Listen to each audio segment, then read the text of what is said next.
to Shoot Time in the Morning with Mitch. Ladies and gentlemen, boys and girls, welcome to a post-election version of Shoot Time in the Morning with Mitch. All right, how you feeling out there? Feeling good, I hope. All right, we got one more machine in the weight room to teach you about, and then we'll be moving on to some principles of the body.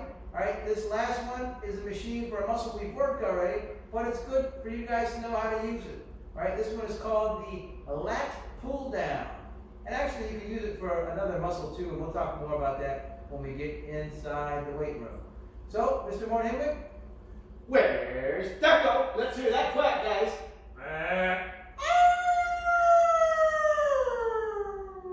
Well, that's one animal that would eat the first one. But let's find that duck, people. Let's go. That's a wolf duck. like a wolf spider. They're big wolf spiders. They are big wolf spiders indeed. You don't want to get around with That's a good question. What's the scariest spider to you guys? But also, Mr. Shoemaker, what if you had to pick the scariest spider? Which would it be for you? They have those African tarantulas that are like 1 foot long, and they can jump big, like 6 feet in the air. I've never seen one personally, but I've seen videos. And well, you're quick, but you might pretty not be able to get scary away from them. Well, those things jump. They jump. Scariest spider to me is a big, fat, black widow. Well, those things are red hourglass on the belly. Yeah, and I've seen a lot of them. We have a lot of them in the Bay Area. If you get bit by a black widow, you better go straight. Well, you want to suck the poison out, so they say, but go straight to the emergency room and tell them you got bit by a black widow. I'm going to have to Mr. Mitchell? Tarantula. Ooh, yes. Yeah, they're around all over the place in California. Yeah. We got them right here in San Jose, Communications Hill. We have tarantulas. All right, this is the lat pull down machine. All right, same as we have the assisted pull-up, we have the regular pull-up, and we can add a weight belt and do pulse resistance. If you have trouble doing pull-ups, all right, we know what pull-ups are. If you have trouble doing pull-ups, one thing we can do is use the assisted pull-up machine. It takes away weight from your body. You do a body weight pull-up, it takes away weight. The lat pull-down allows you to pick a weight and work the same way but kind of in reverse as the assisted pull-up machine. So if I weigh 100 pounds and I want to do 50 pounds on the assisted pull-up machine, all right, well, I would just add 50 pounds. 100 minus 50 would be 50. If I wanted to do 40 pounds, 100 minus 60 would be 40. If I wanted to do 50 pounds on the lat pull-down machine, then I would select the 50-pound weight because the weight will go up and down. If I wanted to do 40, the weight will go up and down. So it's a little bit of a reverse principle, but it builds just the same. Okay? I'm going to come here. I'm going to select on the lat pull-down machine. I'm going to select 50 pounds just to show you. Okay? Now, couple of things here. That pull-down machine has a pad that you're going to have to brace into, all right? Usually, you would have a spotter help you get the bar down, but because of COVID-19 and social distancing, I'm just going to show you without that, all right? You want to set the pads so the weight doesn't pull you out of the chair as you go. You pull that down, it's going to fall down. I would push it further to make sure it's nice and tight on my legs, and then as soon as it clicks into place, now you know you're in there pretty tight. You aren't going anywhere. So I'm going to have the bar up top. Okay, the bar is up top. You're going to grab the bar at about a shoulder width grip, the same way you would do a pull-up, and I'm going to pull it down accordingly. It's kind of hard to jack in there, but I'm going to do it a little different because I don't have a partner with me right now. I'm going to sit straight up, and I'm going to pull right down to the top of my chest. And that's going to be the same motion as a pull-up. And then slowly lower the weight, pull down with power, slowly lower the weight, pull down with power, and slowly lower the weight. So rather than doing a pull-up, I'm doing a pull-down. I'm pulling the bar down towards me. Now, same thing when I'm done. I'm going to step out. lower accordingly without slamming the weight, and then I let my partner go. Now, was that easy for me? Was it difficult? I got to know which weight I'm supposed to be working out and pick the perfect weight to use so I get a nice workout out of it. Now, same thing, pull up, you move. Pull down, the bar moves. All right, any questions from Mr. Mitchell? Is that bar, does your hands make a difference when you put your hands on that bar? Absolutely. You should try to grab a shoulder width grip. You can go a little bit wider. That's going to focus on more lats. You can go a little bit more narrow. It's going to be more bicep based, just like the pull-up. But you always want to be even.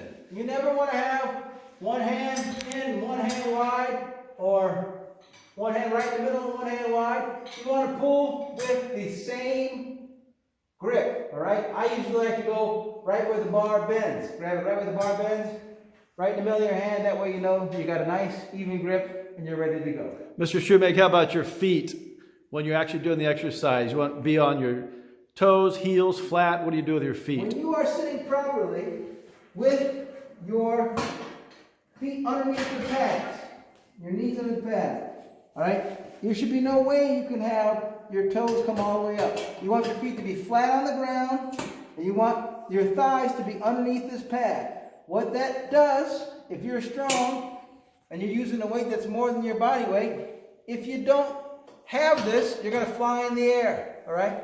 This will keep you locked in position, and you'll be able to pull against with more resistance than the pull-up allows you to do. But we have the pull-up with the belt.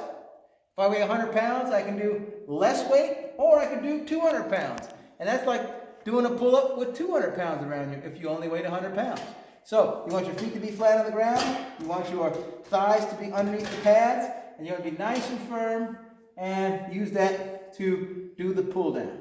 I got a question for you. Do you always want to be at a right angle, or do you sometimes want to lean back, or should you always be at a right angle with your torso? Well, when you're doing a pull-up, you generally want to lean back just enough to allow a clear path down to the top of your chest, and then pull all the way back. All right? For the pull down, you want to work your latissimus dorsi, that's the vertical plane. So you want to pull down to the top of your chest and all the way up. All right? So you do lean back just a hair. Just a little bit. Not straight up. You're going to be just a little lean back. Now, some common mistakes that you see people do is when they're doing the exercise, they bring it down.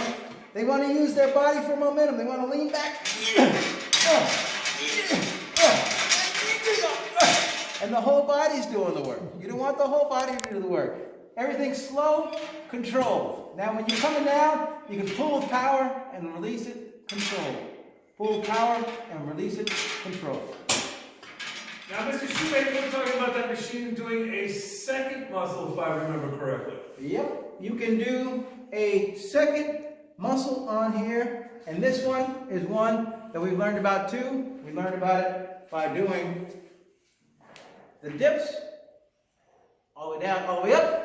That is bending and straightening, all right? This is the tricep, all right? This tricep machine that exercise we're going to do is called the tricep extension, all right? For the tricep extension, same thing happens. You want to grip the bar evenly, preferably about shoulder width or slightly less. You're going to pull it down all the way straight. And then, just like the bicep curl, you want your elbows to be close to your body, and you only move the elbow joint. Slowly up, all the way down. Slowly up, all the way down. Now, if you forget how this works, if you look at the weight, all right, the weight is going down as I come up. Now, whatever exercise we are doing, the muscle that's working is when the weight is going against gravity. Which way does gravity go? It goes down. So to go against gravity, the weight goes up as I'm pushing down. These are tricep extensions or tricep push downs. All the way up, all the way down. All the way up and all the way down. Now, with these, form is everything. It's not weight, it's form.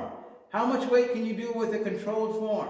Now, the tricep is 3/4 of your arm. If you want big arms, if that's a thing that you're interested in, especially you young men, these are going to be the key. The dips are going to be the key. Everyone thinks it's the biceps. You should work your biceps. But the tricep is the powerhouse of the upper body and 3/4 of your arm. You can do that also, work the tricep with a dumbbell. I'm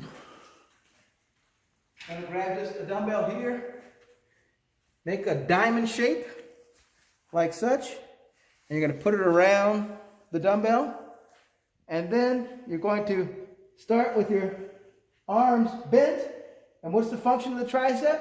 It's to extend the arm at the elbow joint. So you're just going to extend it all the way up, lower it back down, extend it all the way up, and lower it back down. Up, down. And when you're done, it goes right back where you got it from. All right, let's head back to headquarters, guys.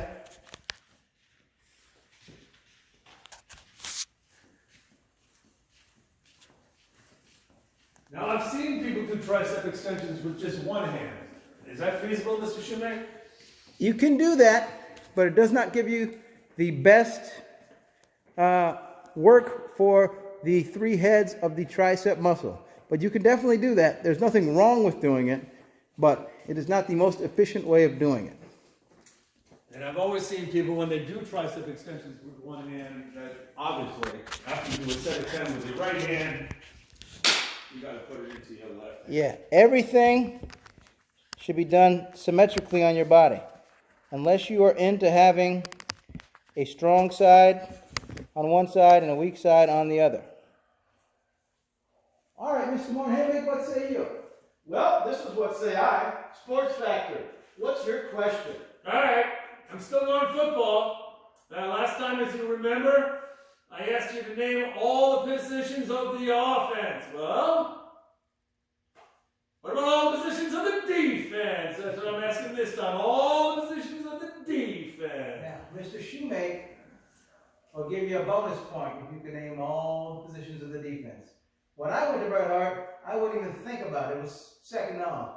But so little of you like football, I want to know, what do you know about football? Can you answer, what are all the positions of the defense? I may have to assign a football homework assignment for some of you guys. I always liked that when you went to a game and you saw some guy with a big giant D, and then his buddy was holding up a fence. D, fence! D, fence! I love it. Yeah. Well, Jolly Geographer, what's on your mind? What was the garlic capital of the world, people?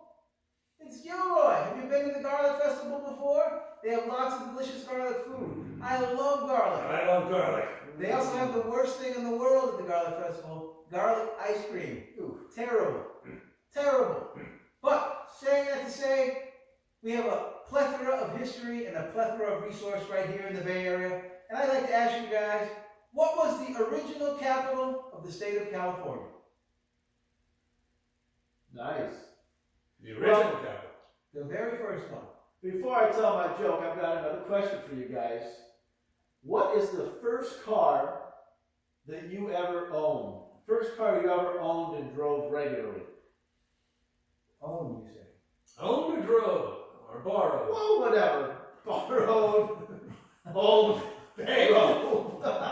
Big, borrowed? Well, for me, the first car I ever drove was my sister's Mustang, 68, because she taught me how to drive. First car I owned was also a 68, but it was a Firebird. Nice. Like nice Firebird. Green, white hood. Very nice. Like that Firebird. Mr. Shoemaker, what about you? First car I ever drove. I'm really trying to remember this here. First car I ever owned that I bought with my own money and paid for was a 1969 Oldsmobile 98. I know it's a lot of numbers coming at you, but 98 was a luxury model of an Oldsmobile. Oldsmobile doesn't exist anymore, but it was a 1969 Oldsmobile model number 98. And it was long, like 25 feet long, super long, like a boat, nice and comfortable, like a moving hotel room. I really liked it. I paid about $500 for it, and really because the guy said something was wrong with it, and I was able to fix it for cheap, and I drove it around for a while. It was a great car. First car I ever drove, Ooh, that's a good one. I guess it would have to be my mother's 1985 Plymouth Reliant. And she drove that until she got a new car. And then my sister drove it for a while. And then by the time I came of driving age, it was on its last legs. Beggars can't be choosers. All right. 1977 Honda Civic was the first car I ever owned. And I remember, guys, I bought that from my brother's car dealership. It was a trade-in, not a real expensive one, $750. And I really bought that car to get me through my last semester of college. I had to drive there, drive home. That's it. So I was thinking, that thing's going to last me 5-6 months. I ended up driving that thing for 5 years. The only thing I had to do is put a new clutch in it after a couple of years. I remember driving here to Bret Hart and coming to the stop sign there on Camden, trying to go out of neutral in the first gear to get going, and boom, the steering wheel went, and both wheels, boom, the axle had broken in half. Thank goodness I was coming out of a stop and not traveling at 45 or 50 miles per hour on that expressway. But that 1977 Honda Civic was my favorite car. It was like a little, it used to be red, but it turned pinkish. It was like a little Kleenex box, and it had a great heater. Great heater. Hey guys, you've heard that old expression, money talks? Well, the only thing it ever says to me is, goodbye. You know what I mean? You guys know what I mean? Well, you get money, you spend it, it's gone. You know, you got to be real wise. You got to be real wise with money. Otherwise, it does go quick. It's like that old saying that the owl has. The owl, the real wise owl. You got to be like an owl with money. You got like, hoo, hoo, hoo, hoo. That's what an owl says. Hoo, hoo, hoo, hoo, hoo. What in the world? What's going on here? What are we doing here? Well, same as normal, building healthy relationships. And what's the purpose of Bret Hart? Well, you know it, HR squared. Honesty, respect, responsibility. Ladies and gentlemen, we hope you're doing well out there. Try to be a better you today than you were yesterday, and a little bit better tomorrow than you were today. All right? Push all the way. Keep on pushing. Push on 3. 1, 2, 3. Push!